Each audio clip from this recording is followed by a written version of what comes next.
kan veng biakin po hei KTP hôn an chei tana moi don khop mai chen de lai me kan ya zana an di thina moi don tok ITI Vengchhak kohhran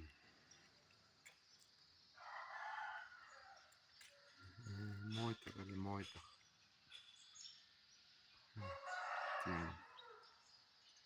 ti hei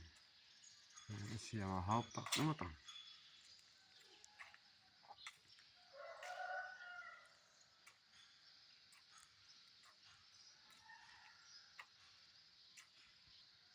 kian lai thi ta chung veng ka tira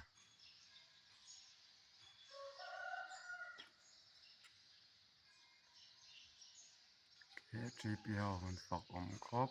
mai zana na tang thina zan rei tak tak thing biakin pangpar te po moi lam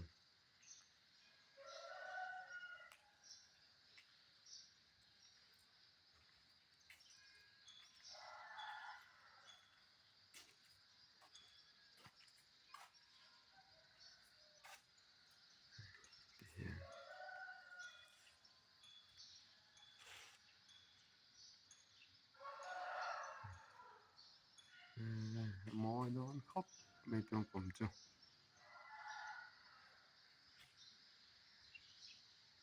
khi lampang hian Christmas tree an dah bawk a moi don tu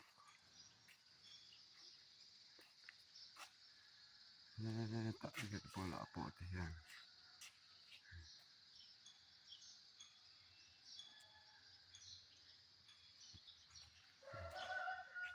pangpar pawh ur tha